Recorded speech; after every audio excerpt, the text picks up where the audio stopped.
الحمد لله رب العالمين، وصلى الله وسلم على رسوله الكريم ونبيه الأمين وعلى آله وأصحابه أجمعين. أما بعد، فأعوذ بالله من الشيطان الرجيم. بسم الله الرحمن الرحيم. ألم نشرح لك صدرك ووضعنا عنك وزرك الذي أنقض ظهرك ورفعنا لك ذكرك. وقال الله تعالى في ذكر موسى عليه السلام: قال رب اشرح لي صدري ويسر لي أمري واحلل عقدة من لساني يفقهوا قولي. وقال الله تعالى: أفمن شرح الله صدره للإسلام فهو على نور من ربه.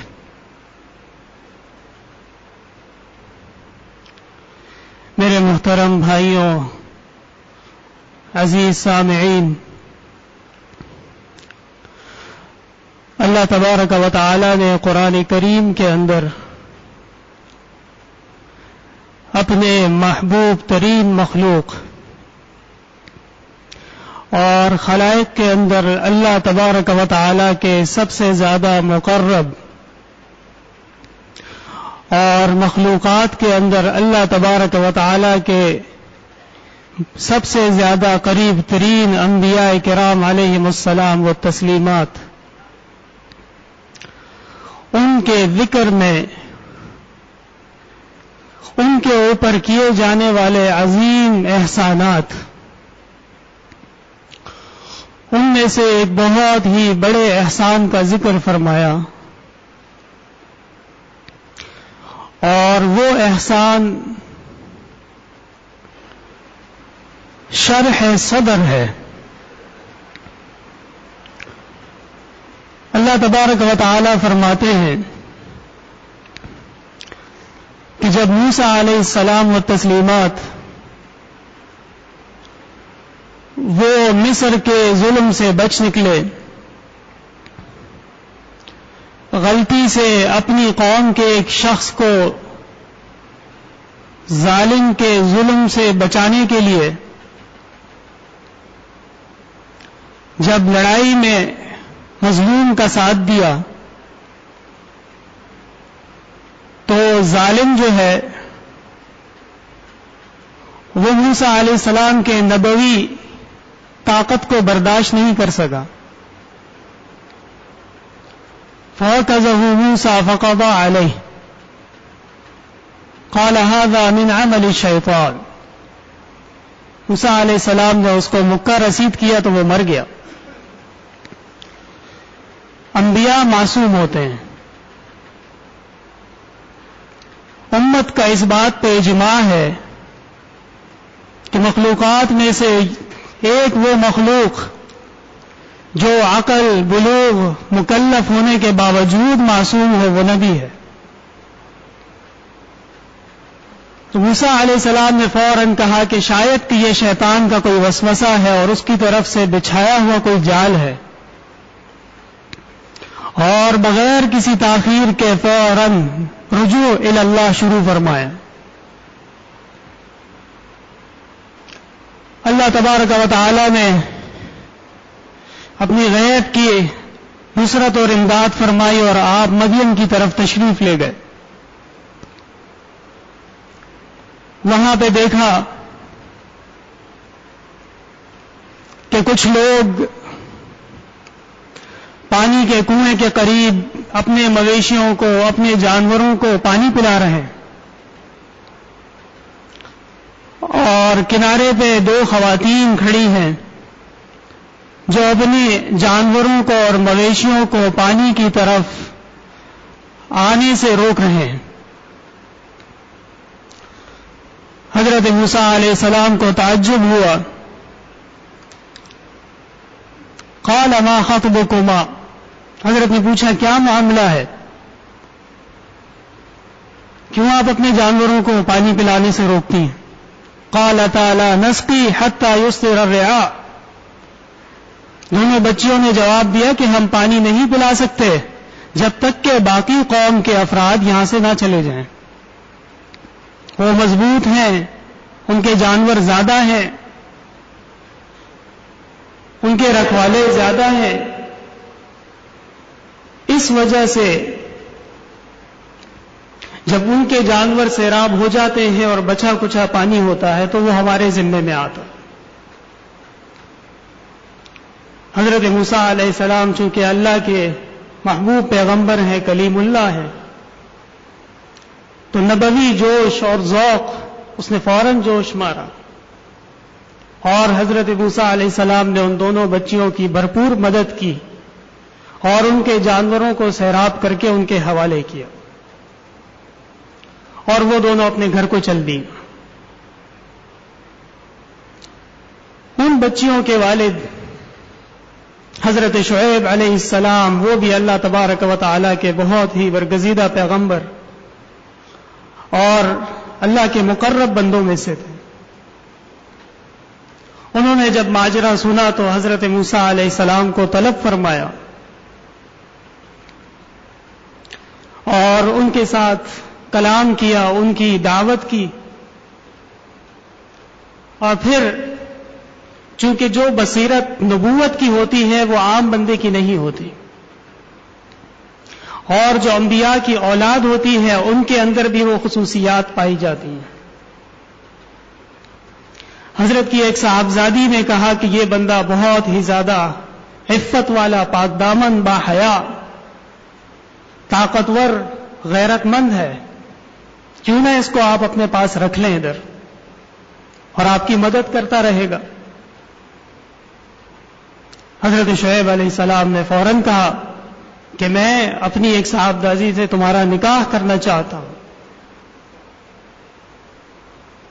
علماء فرماتے ہیں ان آیات سے پتہ چلتا ہے کہ اسلام کے اندر جو رشتے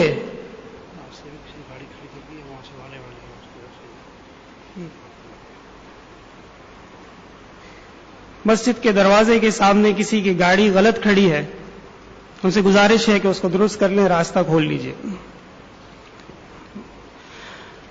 ہاں، علماء فرماتے ہیں کہ جب کسی سے رشتہ قائم کرنا ہو تو وہ دینی رشتہ ہونا چاہیے، چونکہ اس زمانے میں دین کے قواعد اور شرائع مختلف تھے۔ حضرت شعیب علیہ السلام نے اس کے باوجود نکاح کے رشتے کو ترجیح دی، اور یہ وہ راستہ ہے کہ جو راستہ دین نے ہمیں اور آپ کو سکھایا۔ خدا نخواستہ اگر کسی سے کوئی کام لینا ہو، کسی سے محبت ہو، کسی کو اپنے قریب میں رکھنا ہو، تو نظر ہونی چاہیے کہ اس سے کوئی ایسا رشتہ ہو جو دینی لحاظ سے جائز اور درست ہو، تو اس رشتے سے جو محبت ہوگی اور جو چاشنی ہوگی وہ دنیاوی رشتوں میں نہیں ہوتی۔ عام طور پہ دیکھا جاتا ہے کہ کسی کا بھائی کی اولاد، کسی کی بہن کی اولاد، یا ویسے ہی کسی دوست یار کی اولاد وہ گھر پہ رہنا شروع ہو جائے تو کچھ دنوں میں وہ بالکل گھر کا فرد بن جاتا ہے، اور پھر کہتے ہیں کہ یہ ہمارا بیٹا ہے، اور پھر نہ اس سے گھر کی خواتین کا پردہ، نہ بچیوں کا پردہ، نہ محرم کی تمیز۔ علماء نے فرمایا ہے کہ اس میں بہت غور و فکر کی ضرورت ہے، اور اسی مسئلے کو حل کرنے کے لیے اللہ تبارک و تعالی کی طرف سے جو تکوینی فیصلے ہیں کہ باقاعدہ قرآن کریم کے اندر ایک بہت بڑا موضوع ذکر ہوا ہے، ما کان محمد ابا احد من رجالکم، تم میں سے کسی کے والد محمد نہیں ہیں، ولکن رسول اللہ وخاتم النبیین، اللہ کے رسول اور انبیاء کے خاتم ہیں۔ اور اللہ تبارک و تعالی نے سورہ احزاب کے اندر ہی فرمایا ادعوہم لآبائہم، جس کا جو حقیقی باپ ہے اسی سے اس کو پکارو، وہ اقسط عند اللہ، یہ اللہ کے ہاں زیادہ بہتر اور محبوب ہے۔ اگر اس کے خلاف ہوا تو یہ ظلم ہے، یہ نسب کی تبدیلی ہے، اور دین کے اندر وہ مذموم ہے، گناہ گار ہے، احتیاط فرماتے ہیں۔ حضرت شعیب علیہ السلام نے موسیٰ علیہ السلام کو اپنا داماد بنایا۔ پہلے زمانے میں انبیاء کرام کے آپس میں رشتے ہوا کرتے تھے، اور ایک گھر کے اندر متعدد انبیاء بھی واقع ہوئے۔ حضرت موسیٰ علیہ السلام کی دعا پہ اللہ تبارک و تعالی نے ہارون علیہ السلام کو بھی نبوت عطا فرمائی۔ حضرت موسیٰ علیہ السلام نے جو ان کے ساتھ معاہدہ فرمایا تھا 10 سال وہاں اس جگہ میں رہنے کا، وہ پورا ہوا، اور حضرت اپنا وعدہ پورا کر کے وہاں سے چل دیے اپنی گھر والی کے ساتھ۔ اللہ تبارک و تعالی نے وحی فرمائی، یا موسیٰ انی انا ربک، اے موسیٰ میں تیرا رب، فاخلع علیک، اپنے جوتے اتارو، انک بالواد المقدس طویٰ، آپ مقدس وادی میں ہیں جو طویٰ کی وادی ہے۔ آپ حضرات مسجد میں تشریف لاتے ہیں، ایک مقام آتا ہے جہاں پہ جوتے اتار لیے جاتے ہیں، ایک مقام آتا ہے جہاں پہ صفائی ستھرائی کا خیال، جہاں پہ بغیر طہارت کے آنا مسلمان کے لیے منع۔ یہ تمام وہ آداب ہیں جو انبیاء کے آداب ہیں، یہ نبوی تعلیمات ہیں جو اللہ کے فضل و کرم سے ہمارے اسلاف نے امانتداری کے ساتھ ہمیں پہنچائی۔ حضرت موسیٰ علیہ السلام کو بھی حکم ہوا کہ آداب بجا لائیے، وحی کا نزول شروع ہو رہا ہے۔ وَأَنَا اخْتَرْتُكَ فَاسْتَمِعْ لِمَا يُوحَىٰ، میں نے آپ کو چن لیا ہے نبوت کے لیے۔ سبحان اللہ، بس غور سے سنیے جو وحی آتی ہے۔ انی انا اللہ لا الہ الا انا، ایک ہی معبود ہوں اور وہ لفظ اللہ۔ اللہ تبارک و تعالی نے اپنا اسم گرامی، اسم ذاتی وہ نبی کو سکھایا،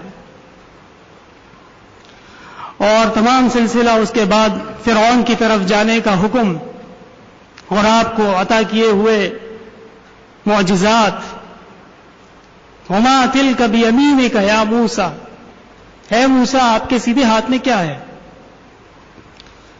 قال ہی عصائی، کہنے لگے یہ میری لاٹھی۔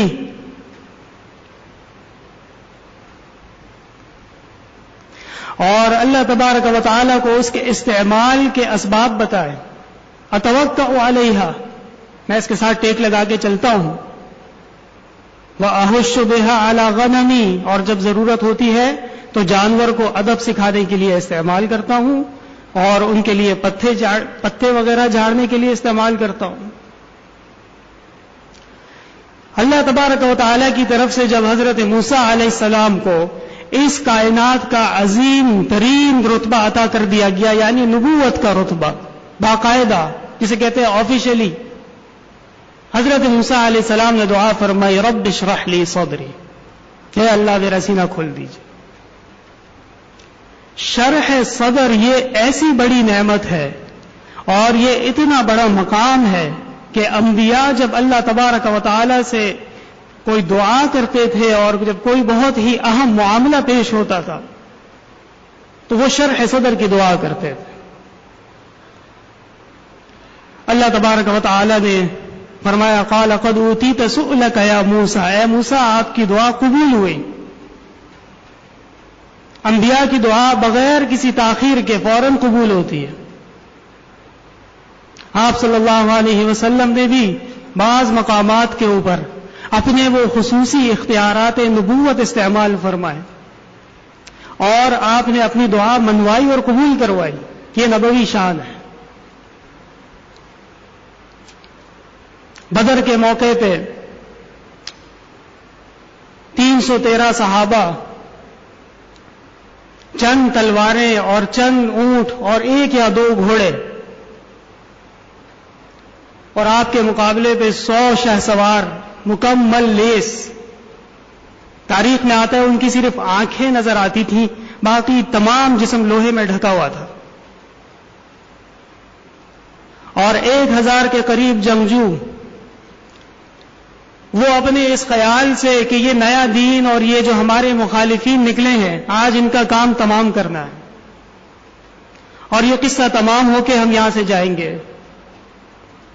اس وقت پہ نبی کریم صلی اللہ علیہ وسلم دخل العریش، آپ جھونپڑی میں داخل ہوئے، مع الصدیق حضرت ابو بکر رضی اللہ عنہ آپ کے ساتھ.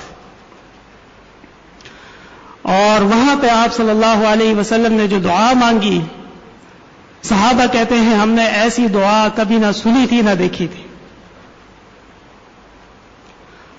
آپ نے اللہ تبارک و تعالی سے فرمایا کہ اللہ یہ چند بندے ہیں جو پوری کائنات میں انسانیت میں سے تیرے نام لیتے ہیں اور تیرے لیے عبادت کرتے ہیں.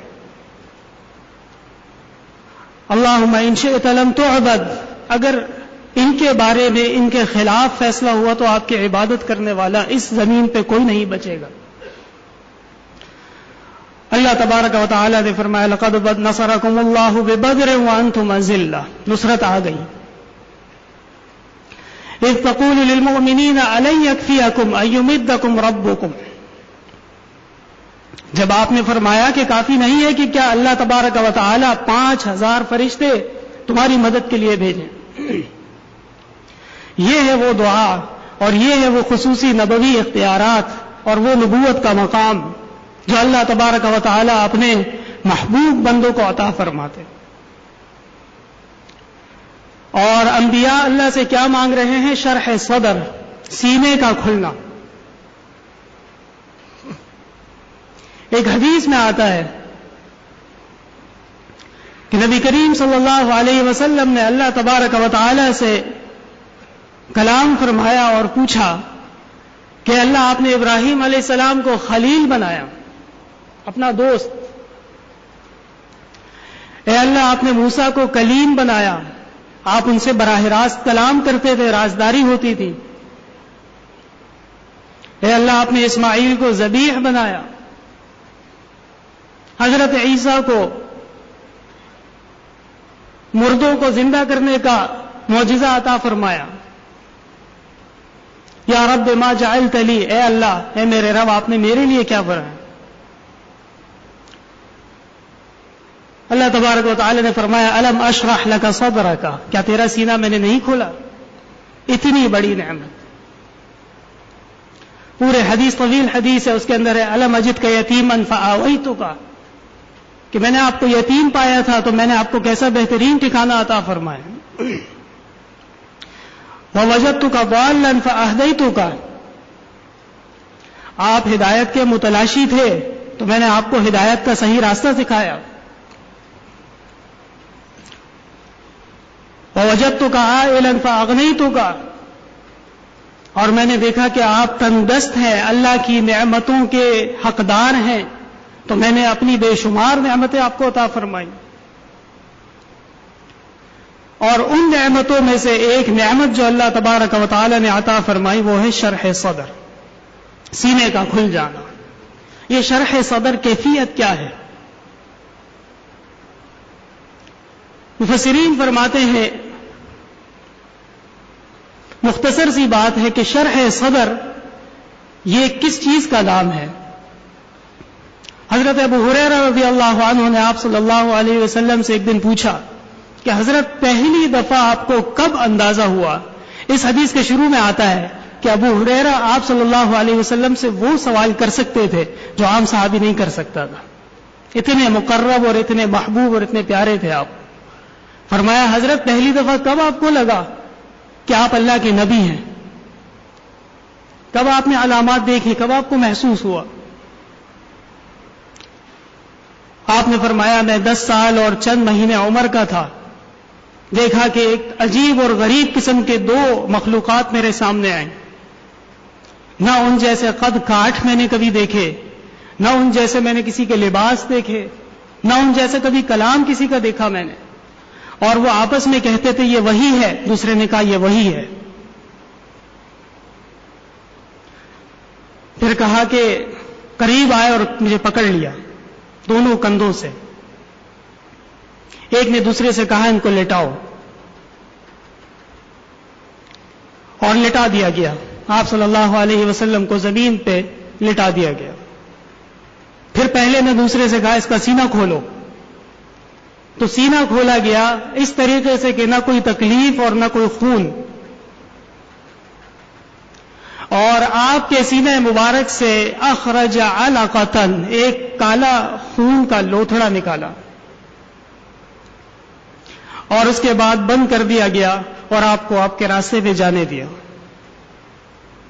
یہ جو بظاہر کالے رنگ کا لوتھڑا نکالا گیا، یہ کیا چیز تھی؟ اس پہ علماء نے بہت بڑی تحقیق کی، مورخین نے زندگیاں خرچ کر دیں، اور محدثین نے اس کے اندر بہت زیادہ تگ و دو کی. اور روایات اور تاریخ کے اندر دیکھا جائے تو کہتے ہیں کہ یہ انسان کے اندر موجود جو حسد ہوتا ہے اس کی خرابی، انسان کے دل میں کینہ، اس کی خرابی، دشمنی اور اس کے ناکارہ اثرات، چغل خوری اور اس سے لطف اٹھانے والا جو نفس امارہ کا کیفیت ہوتی ہے، وہ ظلم، جھوٹ، اور یہ تمام وہ جو مظالم، وہ جو سیئات ہیں، وہ آپ صلی اللہ علیہ وسلم کے سینے سے نکال باہر کر دی گئی، اور آپ کو پاک شفاف سینے کے ساتھ آئندہ کی تربیت کے لیے تیار کر دیا گیا. تو یہ تو تھا آپ صلی اللہ علیہ وسلم کے شرح صدر کا پہلا مرحلہ. میرے محترم بھائیوں، معزز سامعین، اللہ تبارک و تعالی کی طرف سے جو ہمیں اور آپ کو تعلیمات عطا کی گئیں، اور وہ جس ذات کے ذریعے سے عطا کی گئیں، وہ نبی تھے، وہ رسول کے سردار تھے، اور ہم ان کے امتی ہیں. تو جو صفات اور اوصاف آپ کے اندر اللہ تبارک و تعالی نے آپ کو عطا فرمائی، وہ ہمیں حاصل کرنا ہے. اور جن سیئات سے اور ذمائم سے ہمارے پیارے نبی کو دور رکھا گیا، ضروری ہے کہ ہم بھی اس سے دور رہیں. الم نشرح لک صدرک کا خطاب پیغمبر کو ہے، اور مخاطب ہم اور آپ بھی ہیں. اللہ تبارک و تعالی نے جو ہمارے سامنے قرآن کریم موجود فرمایا، صبح شام نمازوں میں، نمازوں کے بغیر تلاوت میں پڑھا جاتا ہے، کیا یہ ہماری ہدایت کے لیے کافی نہیں ہے؟ صبح شام مدارس کے اندر علماء، طلباء اور عوامی حلقوں میں واعظین قال اللہ قال الرسول کہتے رہتے ہیں، احادیث، آثار، کیا وہ ہماری ہدایت کے لیے کافی نہیں ہے؟ یہ وہی آیات اور یہی آثار ہم سے بڑے ہمارے اسلاف، صحابہ، تابعین، ان کے لیے کافی تھے. اور انہی تعلیمات سے انہوں نے جو مقامات پائے، وہ مقامات دنیا کے اندر نہ کسی نے کبھی دیکھے اور نہ سنے. ایک ایسی قوم جو صحرا میں رہتی تھی، نہ ان کو کوئی پوچھتا تھا، نہ اس طرف کسی کی آمد و رفت ہوتی تھی، اور تمام افراد اکا دکا کے علاوہ تعلیم و تربیت، علم و عمل کچھ نہیں جانتے تھے. لیکن اللہ تبارک و تعالی نے جب ان پہ فضل فرمایا اور پیغمبر صلی اللہ علیہ وسلم ایک ایسے مقام پہ تشریف لائے جہاں سے کسی کا وہم و گمان نہیں ہوتا تھا. کس وجہ سے؟ اس وجہ سے تاکہ معاندین اور انکار کرنے والے اور اختلاف کرنے والوں کے لیے کوئی سبب باقی نہ رہے. وہ یہ نہ کہہ دے کہ یہ پڑھا لکھا آدمی ہے اور اس نے اپنی طرف سے کوئی نئی چیز گڑھ لی. وما كنت تتلو من قبل ولا تخطه بيمينك، اے پیغمبر آپ تو لکھنا نہیں جانتے، تو کیسے آپ اپنی طرف سے گھڑ سکتے ہیں؟ العیاذ باللہ. اور ایسی قوم میں آپ تشریف لائے کہ کیسر اور کسرا وہ پھر ان قوم کے سامنے زبر زیر ہو گئے. یہ وہ قرآنی تعلیمات ہیں، یہ وہ الم نشرح لک صدرک کے مقاصد ہیں اور اس کے مفاہیم ہیں، بشرط یہ کہ مومن اس کو سمجھے اور اس پر عمل کرنے کی کوشش کرے. اس سلسلے میں ایک اور عرض، آخری عرض، کہ اللہ تبارک و تعالی نے ایک اور مقام پہ بیان فرمایا افمن شرح اللہ صدرہ للاسلام فهو على نور من ربه فويل للقاسية قلوبهم من ذكر الله اولئك في ضلال مبين، کہ اللہ تبارک و تعالی جس کے سینے کو اسلام کے لیے کھول دے تو وہ اللہ تبارک و تعالی کی دی ہوئی وہ نبوی بصیرت، وہ وحی والا نور اس کے اوپر چلتا ہے۔ وہاں پہ عقل کا کوئی عمل دخل نہیں، وہاں پہ سائنس کا کوئی عمل دخل نہیں، وہاں پہ جغرافیے کا اور میڈیکل کا اور انجینئرنگ کا اس کے ذرے تک نہیں پہنچ سکتے۔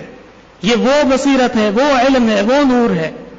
فَهُوَ عَلَى نُورٍ مِّن رَّبِّهِ۔ میرے بھائیوں، میرے محترم بزرگوں، اللہ تبارک و تعالی فرماتے ہیں کہ مومن اللہ کے نور پہ چلتا ہے اور اس کی رہنمائی اللہ کا نور کرتا ہے، تو اس کے باوجود گمراہ ہونا، اس کے باوجود بدعات میں مبتلا ہونا، اس کے باوجود دین کے اندر بے لگام ہونا، یہ کیسا دین ہے اور یہ کون سے اخلاق ہیں؟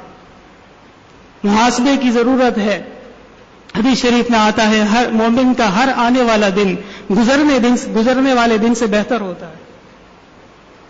اس کا یہ مطلب نہیں کہ اس کا بینک بیلنس بڑھ جاتا ہے، اس کی جائیداد ڈبل ہو جاتی ہے، اس کی رشوت ڈبل ہو جاتی ہے، اس کا ظلم بڑھ جاتا ہے، العیاذ باللہ۔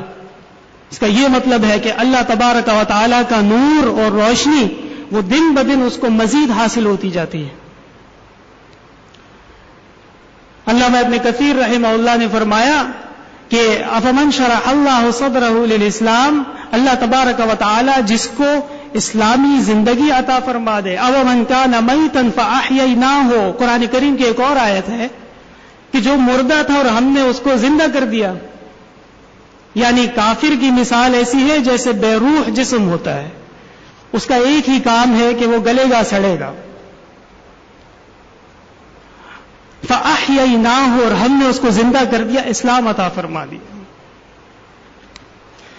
تو شرح صدر، اپنے دل کو، اپنے سینے کو اللہ کے دین کے لیے کھول لینا، اور آپ صلی اللہ علیہ وسلم کی وہ تعلیمات اور آپ کے وہ وصائف اور شمائل جو آپ کو اللہ تبارک و تعالی نے عطا فرمائے، جس کا کیا نام ہے؟ جس کا نام ہے قرآن، جس کا نام ہے سنت، جس کا نام ہے سیرت نبوی، اس کا نام ہے عبادت، اس کا نام ہے انصاف، اس کا نام ہے طہارت، اس کو حاصل کرنا بہت ضروری۔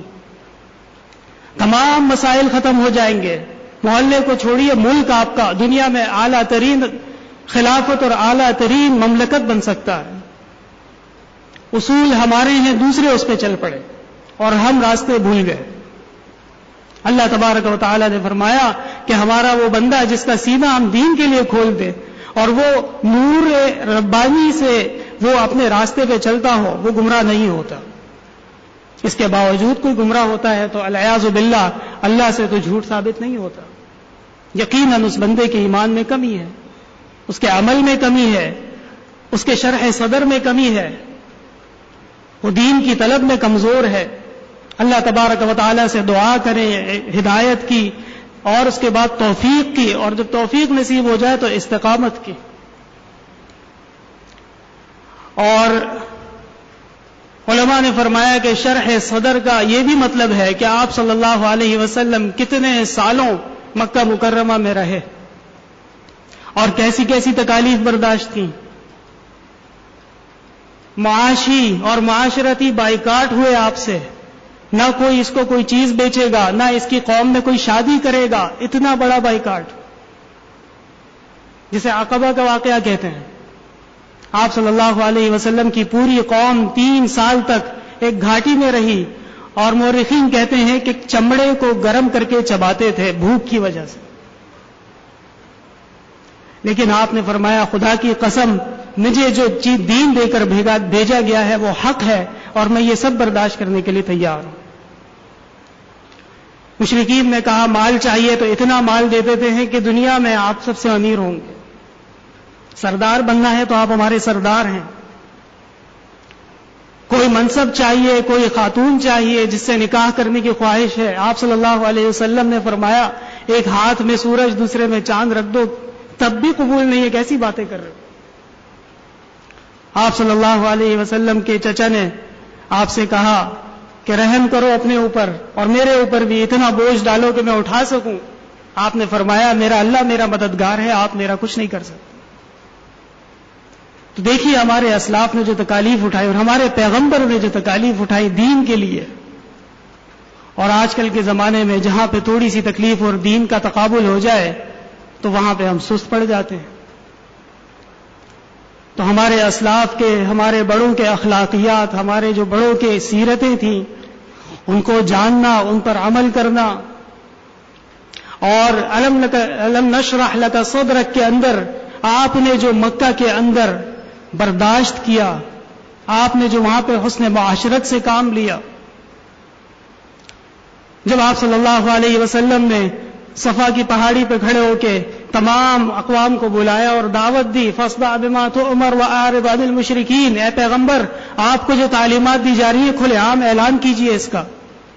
آپ نے اعلان کیا تو کہتے ہیں ابو جہل نے باقاعدہ آپ کو تکلیف پہنچائی, کسی تیز دھار آلے سے آپ کو جسم پہ چوٹ لگا دی, اور ابو لہب نے آپ کو بددعائیں دی. فرشتہ آسمان سے آیا اور کہا اجازت ہو تو ان کے اوپر ابھی زمین الٹ دیتا ہوں.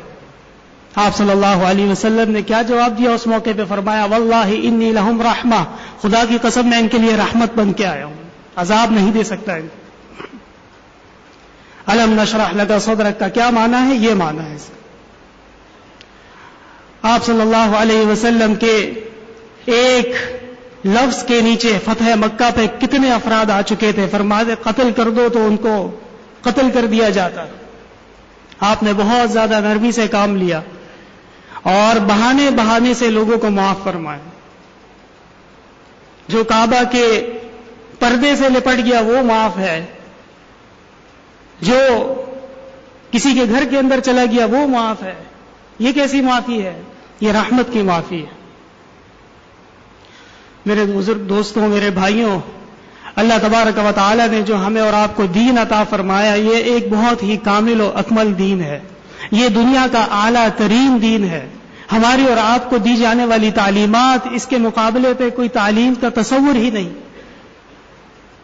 انگریز کی تعلیمات کے پیچھے لگنا اور ان سے متاثر ہونا اور انہی کو دنیا اور مرنے کے بعد تک کہتے ہیں کہ انگریزی طریقے سے جو ہے اس کی العیاذ باللہ تعزیت کرنا, یہ کس طرف چل پڑے ہیں؟ کون سا راستہ ہے؟ افمن شرح اللہ صدرہ للاسلام فهو علی نور من ربہ, یہ آیت کیا کسی اور قوم کے لیے نازل ہوئی؟ محترم بھائیوں, معزز دوستوں, اللہ تبارک و تعالی اپنے انبیاء کو جو بھیجتے ہیں اس کا مقصد انسانیت کی ہدایت ہوتا ہے, اور ہدایت کے حصول کے اندر مختلف مراحل آتے ہیں. جو تھوڑا تھوڑا دین پہ عمل کرتا ہے اس کے لیے بھی دعا کریں گے کہ اللہ تبارک و تعالی اس کو مزید توفیق عطا فرمائے. جو خدا نخواستہ دین کے خلاف بات کرتا ہے یا ابھی تک اس کو دین کی نور کی روشنی نصیب نہیں ہوئی اس کے لیے ہدایت کی دعا کریں گے. یہ کام کن کا ہے؟ یہ اللہ تبارک و تعالی نے اپنی امت کے مختلف شعبوں میں بانٹ کے رکھا ہے. کوئی دعوت و تبلیغ کا کام کرتا ہے, کوئی مدرسے کے اندر امت کے بچوں کو اگلی جنریشن اور اگلی نسل کی تیاری کے لیے ان کو علماء بناتے ہیں, کوئی حفاظ بن رہے ہیں کہ قرآن ان کے سینے میں محفوظ ہو جائے, کوئی میدان عمل کے اندر سیاست میں اور دوسرے معاملات معاشرت میں اس میں مصروف ہیں. پہلے زمانے میں جو بڑے بڑے ائمہ کرام ہوتے تھے اور بڑے بڑے علماء ہوتے تھے ان کا ایک لقب ہوا کرتا تھا.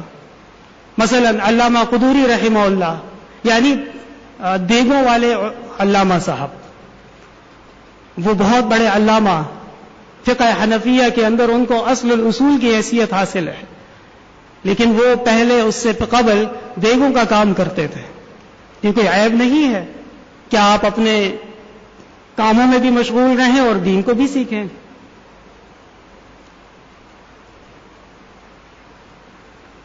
علامہ اقبال نے کیا فرمایا؟ تم شوق سے کالج میں پڑھو, پارک میں کھیلو, جائز ہے غباروں میں اڑو, چرخ پہ جھولو, بس ایک سخن بندہ عاجز کا رہے یاد, اللہ کو اور اپنی حقیقت کو نہ بھولو. وآخر دعوانا الحمد للہ رب العالمین. اللهم إنا نستغفرك ونسألك السلام والعافية. اللهم إنا نسألك الصحة والعفة والعافية والأمانة وحسن الخلق والرضا بالقدر. اللهم اهدنا بفضلك فيمن هديت، وعافنا فيمن عافيت، وتولنا فيمن توليت، وبارك لنا فيما أعطيت، وقنا شر ما قضيت، فإنك تقضي ولا يقضى عليك، فإنه لا يذل من واليت ولا يعز من عاديت، تباركت ربنا وتعاليت. اللهم حلل مشكلاتنا واقض حاجاتنا وادفع عنا بلياتنا واشف مرضانا واسمع دعواتنا إنك سميع الدعاء. ربنا آتنا في الدنيا حسنة وفي الآخرة حسنة وقنا عذاب النار. ربنا لا تزغ قلوبنا بعد إذ هديتنا وهب لنا من لدنك رحمة إنك أنت الوهاب. ربنا اشرح لنا صدورنا. اللهم إنا نسألك العفاف والتقى والغنى والهداية. اللہ تبارک و تعالی حاضرین کے اور ان کے غائبین کی دعائیں قبول فرمائے. اللہ تبارک و تعالی نے جو اپنے انبیاء کرام کے ذریعے سے تعلیمات ہمیں عطا فرمائی اس پر مکمل طریقے سے عمل کرنے کی توفیق عطا فرمائے. بیماروں کو اللہ تبارک و تعالی صحت کاملہ شفا عاجلہ عطا فرمائے. مسلمان مرحومین کی مغفرت فرمائے. پریشان حالوں کی اللہ تبارک و تعالی مدد فرمائے. اللہ تبارک و تعالی حرمین شریفین کی حفاظت فرمائے. وہاں پر مسلمانوں کو اخلاص کے ساتھ عمل کے ساتھ بار بار جانا نصیب فرمائے. القدس کو اللہ تبارک و تعالی یہود اور ظالمین کے جنگل سے چھڑائے اور عنقریب ہمیں اور آپ کو وہاں پر جا کر اللہ تبارک و تعالی کی حضور عبادت کرنے کی توفیق عطا فرمائے. شام کے مسلمانوں کے لیے دعا فرمائے. اللہ تبارک و تعالی ان سے آزمائش اٹھا لے اور جو ان کے حالات ہیں اللہ تبارک و تعالی بہت ہی جلد ان کے حالات بدل دیں. امن، سکون، عفت، پاک دامنی اور عزت نصیب فرمائے. ظالموں کو اور ناکارہ لوگوں کو اور ان کی قوتوں کو اللہ تبارک و تعالی اپنی خصوصی فضل و احسان سے نیست و نابود فرمائے. اور جو کسی کی دعا ہے اللہ تبارک و تعالی قبول فرمائے. ہم اور آپ کو سب کو استقامت عطا فرمائے، ہدایت عطا فرمائے، دین کے صراط مستقیم پر چلنے کی توفیق عطا فرمائے. حضرت والد صاحب کی طبیعت کبھی ناساز رہتی ہے، دعا فرمائے اللہ تعالیٰ صحت کاملہ شفا عاجلہ عطا فرمائے. ان کا سایہ مغتنم ہم پر آپ پر تادیر سلامت فرمائے اور اس سے ہمیں اور آپ کو فیض اور علم حاصل کرنے کی مزید توفیق عطا فرمائے. ربنا تقبل منا انك انت السميع العليم وتب علينا انك انت التواب الرحيم. وصلى الله تعالى على خير خلقه محمد وعلى آله واصحابه اجمعين برحمتك يا ارحم الراحمين.